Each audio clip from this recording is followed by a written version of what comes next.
We had a one with Zoom. We had a one with Zoom connection. Zoom game? We had a full connection. This one's the this is the shortest one. I think it's longer. Because this smaller is going to unplug. Wait, I'm not talking.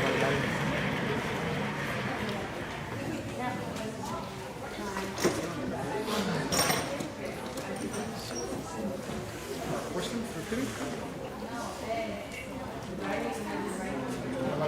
Yes. I will not do my shot. Oh, I like this team. I think it was Hamza's idea.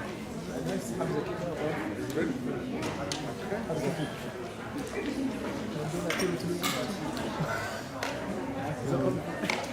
It's wonderful.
بسم الله الرحمن الرحيم. الحمد لله رب العالمين والصلاة والسلام على أشرف الأنبياء والمرسلين وبعد.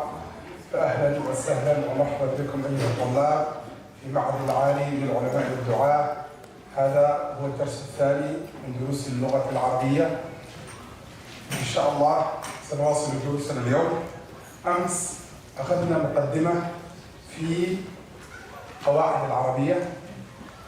تكلمنا عن أقسام الكلمة في اللغة العربية، وقلنا أن الكلمة في اللغة العربية تنقسم إلى 5 أقسام. صح؟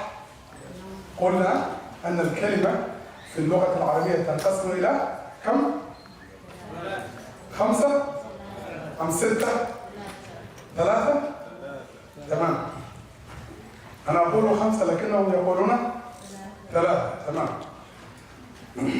ما هذه ال3؟ القسم الأول هو الاسم، الثاني الفعل، الثالث الحرف. ما معنى الاسم بالإنجليزية؟ نعم. تمام. وما معنى الفعل؟ وما معنى الحرف؟ حرف يعني جيم باء تاء ثاء؟ لا، حرف بمعنى ماذا؟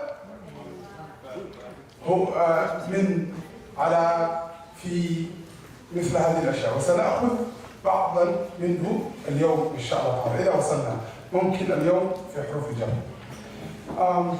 ثم بعد ذلك تكلمنا عن تعريف الاسم. أخذنا في هذه السبورة كانت مكتوبة هنا تعريف الاسم. قلنا كتبنا تعريفه، من حفظها ويتذكرها بالعربية. تمام. تفضل. ولم يقترن بزمن. تمام. من ثاني غيره؟ شخص ثاني من يعرف تعريف الاسم؟ تعريف الاسم يا شيخ، تعريف الاسم؟ تمام. هو ما دل على معنى في نفسه ولم يقترن بزمن. هو ما دل على معنى في نفسه ولم يقترن بزمن. تمام زهرية؟ تمام. البنات من يعرف؟ حفظ؟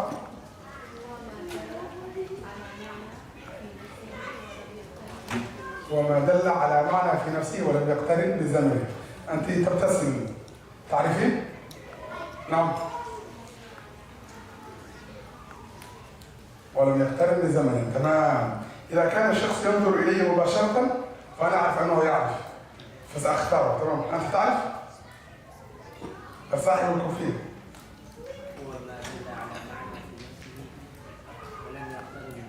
جميل ما شاء الله. كلكم حفظتم ما شاء الله. أريد منكم أن تشرحوا لزميلكم ما هي أقسام الكلمة وما هو تعريف الاسم. الآن كل واحد يشرح للذي بجانبه أو للتي بجانبها ما هي أقسام الكلمة وما هو تعريف الاسم. الآن تفضلوا.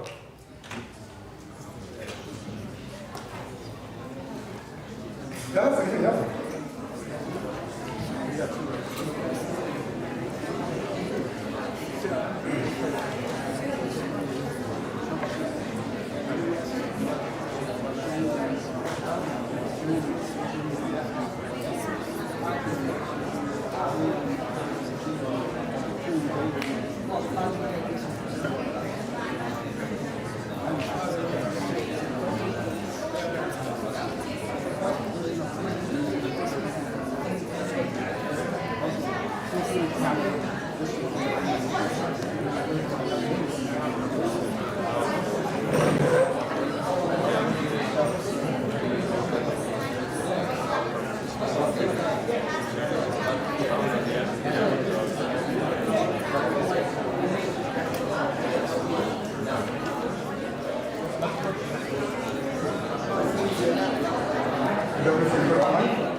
تمام بسم الله.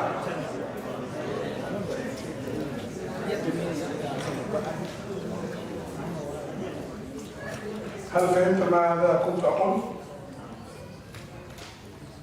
Did you guys understand what I was saying?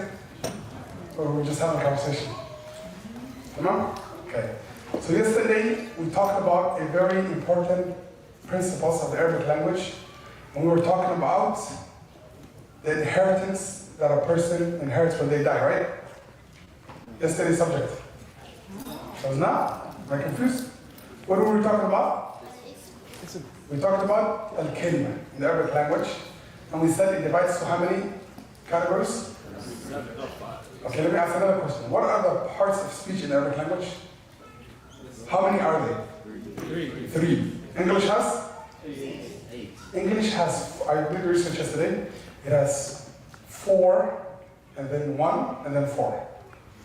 In the noun category, it has 4. Okay? I think it's noun, pronoun, adverb, and adjective. Okay? All of that in Arabic is called? Yes.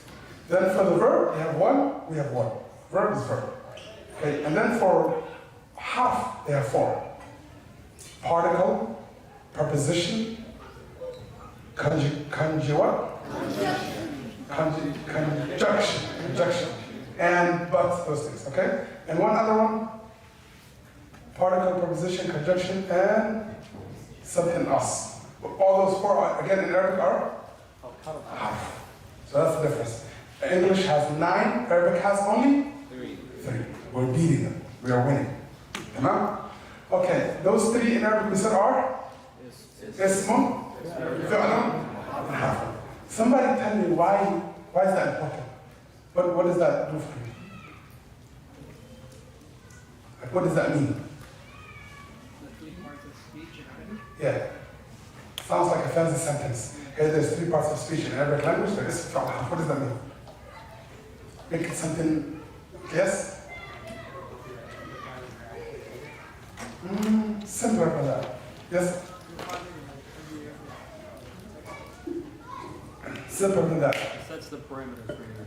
Simpler than that. That's the tarif one, by the way. It's boundaries. Everything falls between those 2? You're hot. It makes a sentence? False. Everything falls within those three. You should be able to derive anything from looking at a page. So we said that yesterday, there's not a word in the Arabic language except it's going to be one of those three. So you already know every single word in the Quran from cover to cover. Any letter, any word that you look at, it's one of these three. That's it. It's either ism or a fi'l or a harf. That's what it helps you with. Yeah. There's not a word in the Arabic language, it's going to be one of these three. Especially since the harf are going to repeat a lot, just by you know the huruf in Arabic language, you know a lot of the Quran, you know a lot of the hadith. Once you learn the verbs and what a past tense verb looks like, present tense looks like, command looks like, sometimes you might not even know the meaning of this verb, but you can tell, hey, this is a command. Allah is telling us to do something here. This is present tense, this is something continuing, or something that's happening. This is past, it already happened. وَجَاءَ رَبُّكَ وَالْمَلَكُ صَفًّا صَفًّا. Okay, جاء is a فعل ماضي. It means something happened, تمام? So we said that the parts of speech Arabic language is three types, اسم وفعل وحرف. And then we said, let's dive into the ism. We said the definition of ism is in English?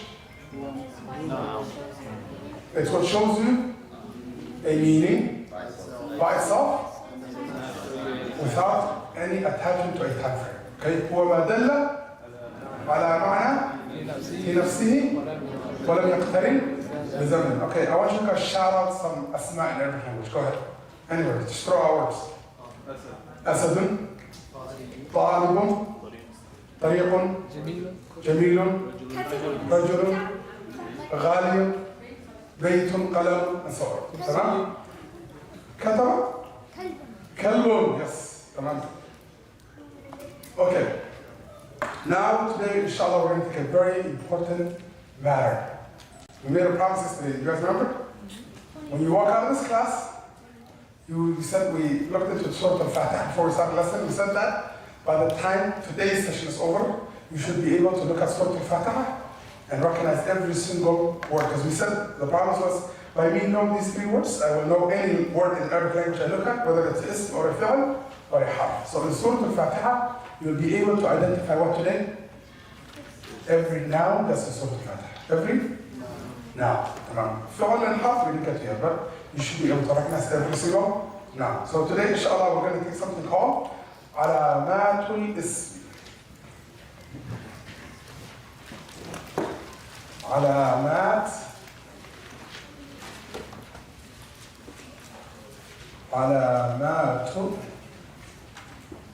الاسم.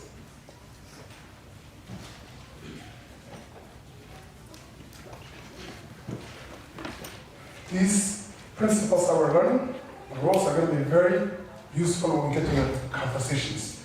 As every time we take a hiwar, a conversation in our book, Arabic Medidik, we'll be able to dissect it, find the new words, and categorize them, every single word, either into a ism or a fi'l or a harf. تمام؟ علامات الاسم.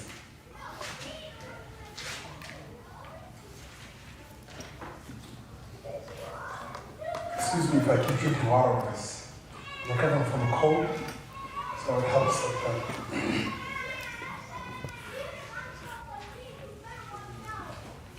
تمام. علامات الاسم. What is علامات الاسم?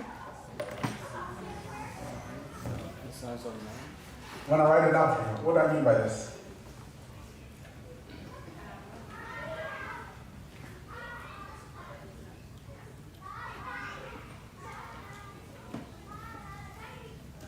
Any word that can accept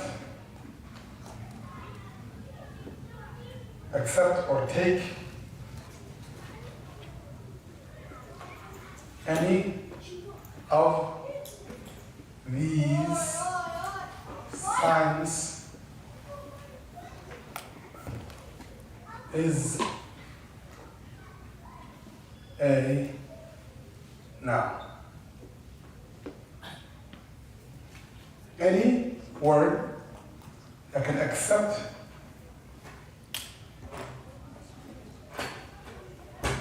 yes. Could be ACC. ACC? Yeah, accept. Thank you.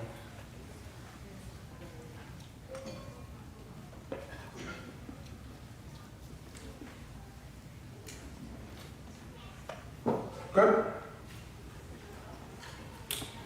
Okay, any word that can accept any of these signs is considered a noun in the Arabic language.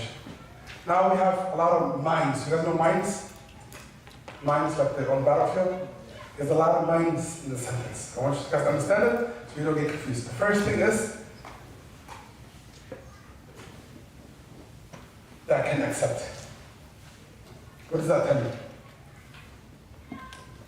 There's a difference between that has one of these signs or that can accept. صح? If I say any person that can walk is different than anybody who's walking. Two different things, right? So any word that can accept that means that not every single time it has to have the sign, but if you try to give it the sign, it can take it. There are other words that cannot take it. Tamam? So that can accept it, meaning like it won't. It's not possible most times or for it to have all the signs. But if you try the sign, it can take it. So in some scenarios you see with this sign, other times you see with this sign, other times you see with this sign. Sometimes you see by itself without any sign. It's just written Muhammad. It has no sense.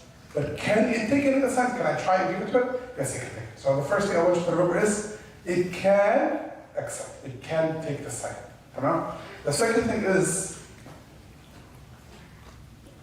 the next one is any, meaning it doesn't have to all of it. Tamam? So it's very important. I think I want you to recognize. As we go through the signs, there's sometimes if you find the word without the sign, that doesn't mean it's not a noun. The most important thing that it could accept the sign. Are we clear? Sign number one.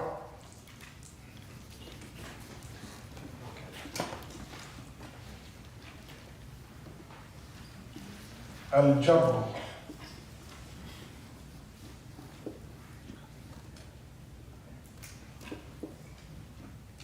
Al-Jabr.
So we have the first one, the first sign, which is called Al-Jabr. We have two words in front of it, Bayti and Muslim.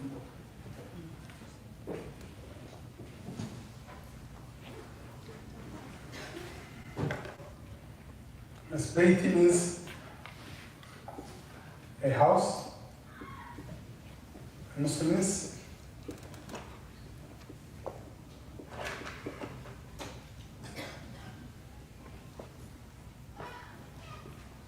a Muslim man.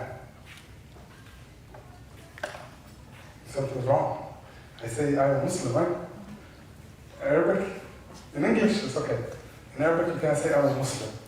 I am a Muslim means I'm a Muslim, specifically a man. If you're a female, you say what? Muslimah.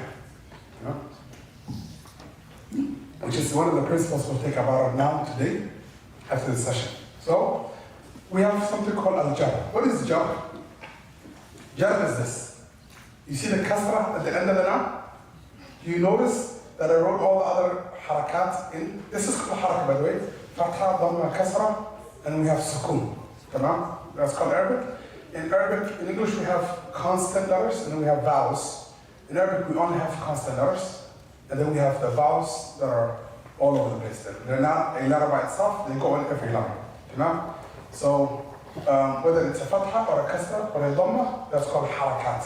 The three harakat, fatha, dhamma, and kasra. In Somali we say correct, hosin, good knee. And then sukoon is the opposite of the harakat. It's not part of the harakat. It's non-harakat. And in Arabic, the word harakat means movement. And sukoon means settlement. No movement. So that's the opposite. So haraka is moving, and sukoon means to calm down. And also the word sakan, living. So ana askun, I live. Meaning this is where I settle, this is where I am stationary at, this is where you companion. So it comes from that. So harakat, the harakat at the end of the word is the most important. The other ones don't matter. They're stationary. Why is this one important and these ones are not? Because these don't change, while this one changes. Same thing in English.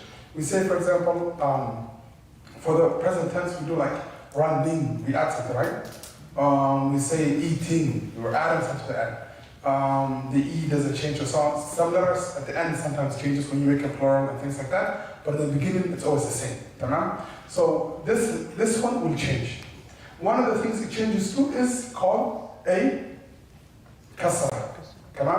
I used jar because jar, basically kasra is one of the styles of doing jar. It's one of the styles of doing jar. Later on when we move on our lessons, we'll take other ways that the jar is possible without having a direct kasra. There's substitutes for kasra. So all I want you to know is the word, this is the Arabic word, the last letter of it has a kasra. That automatically tells you this word is a noun. This word is a noun. I have a question. The lam, does it not have a kasra? The lam here, does it have a kasra? Yes. You can see it? Yes. It has a kasra. There's no difference between this guy and this guy, except this guy is black. You hate him because he's black? No? Okay. What? So can I not use this kasra and say this is a noun because it has a kasra? No. Why? It has to be on the last letter of the word. Okay? Any harakah that's on any letter before the last letter, we don't care about it. It's stationary. It will never change. It's always the same. Tamam? And it's changed does not matter. The only thing that matters is the last letter. And the only thing that does change is the last letter. Tamam? So any word, write down this rule under this. I want you to write any word. Or do you want me to write it down too? You can fill up my board then. I have limited space. Do you want me to keep erasing? Any word that has a kasra on its last letter is considered a noun in the Arabic language. I'm hoping that a lot of you English is the first language.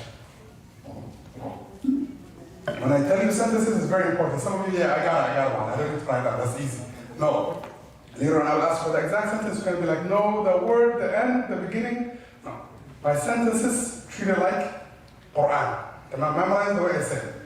It's loaded. Any word, and I have to write it down. Any word that has a, I'm gonna spell it out in English, that has a kasra on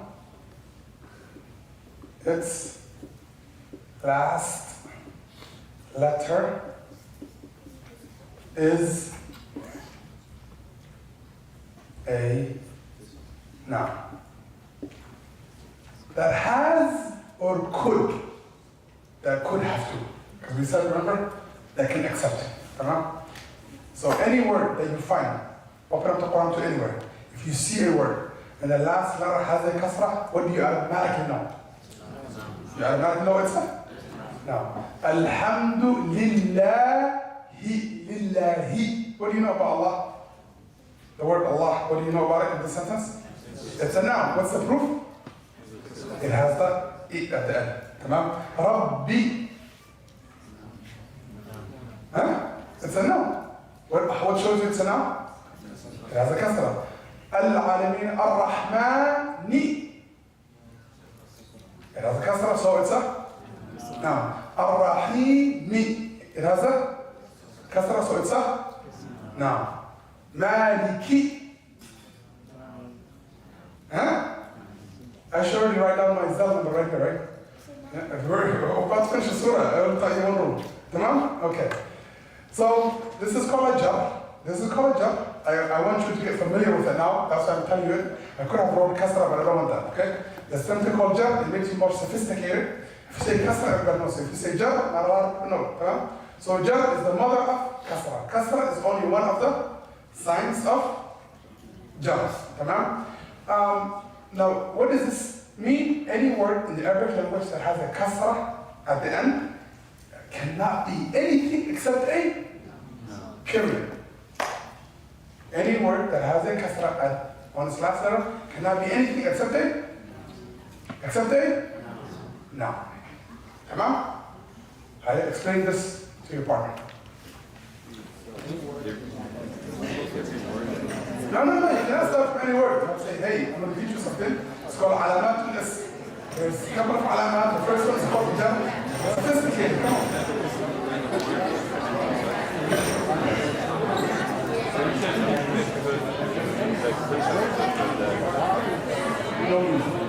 No meaning. What's up?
Questions? Yes.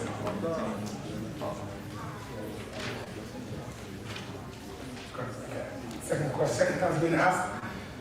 People are asking me, what does jar mean? Jar is not important to us right now, but it's, you know how I told you nouns in Arabic, the words, the last letter, the last haraka of words change, right? They change into four scenarios. Four scenarios. The change that happens to the Arabic word when you put it in a sentence, four changes. There's four possible changes that could happen to it. The first one is called al-rafu. The second one is called al-nasbu. The third one is called al-jazm. And the fourth one is called al-jazm. Okay? Al-rafu is anytime you see it. Of it, one of them, the most important one you know is whenever you see a word have a dhamma. So Muhammadun is considered, it has a raf. It's in the raf position. It doesn't have raf, it has a dhamma, but it's in the category, the change, what type of change happens to Muhammad right now? It's in the raf change. Tamam? Then there's called nasb. This is when he has fatha. You say Muhammadan, this is considered the nasb change. Then jar is the one with the kasra. Tamam? You say Muhammadin, or Muhammadi, same, blah, blah, blah. Or Muhammadu, Muhammada, Muhammadi. Whether you do double vowels or one, doesn't matter, depending on the scenario. And the last one is called al-jazm. That's when he has a sukun. Muhammad cannot take it, so you're going to have to say like yaf'al or yadhab and so on. We'll get to all those, but jar is from that. It's grammar. It's one of the four changes that happen to a noun, to a word in Arabic language, and it's one of the four changes. Why are we using it right now? Because this jar is only for nouns. Out of the 4 changes, this one cannot happen to the Arabic language except to nouns. تمام؟ Can the raf happen to a verb? Yes. Can the nasb happen to a verb? Yes. Can the jazm happen to a verb? Yes. But the only one that can only, this change can only take place in a S. تمام? And linguistically, outside of grammar, what does it mean? It means to drag. Jarra yajurru is to drag something. تمام? But right now it's a terminology in the science of Arabic grammar. تمام? It's called al-jar, and that's what it stands for. Is that clear? Yes. If you don't understand it, delete whatever I said. It doesn't matter right now. All that matters is that once you see a word that has a kasra, you know it's a noun. When will you learn jar and raf hadisi? It's coming. And if it's coming, it's my responsibility. You know? Questions, okay? And you guys have another question? You good? Yeah, good. Okay. What if it has double kasra at the end? Is that still? Very good question. After salah, we'll go into that. Okay? Yes. So you said anything that can The question was, what if it has double vowels? So they told me to repeat the questions. Can I hear? What if it has double? Instead of beiti, it says beitin.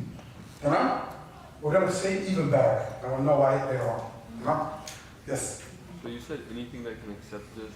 Anything can accept this. So can't any word end with a kasra? No, not every single word in every language can take a kasra. Right? Verbs can never have a kasra, ever. Again, you want another $1 million? Bring me a verb that has a kasra. Tamam? If it does, and if it does, some of you might find it, then it's fine. It's irregular. It's out of the, like, it is a rule that allowed it to take it to save another word. There's another word that was going to die, so it had to become an ambulance and save it and so on. It's and things like that, so it's not ordinary. It's out of the ordinary. Tamam? Questions? How much time do we have for Salah? Okay, 3 moments. Go ahead, questions. Yes, sir.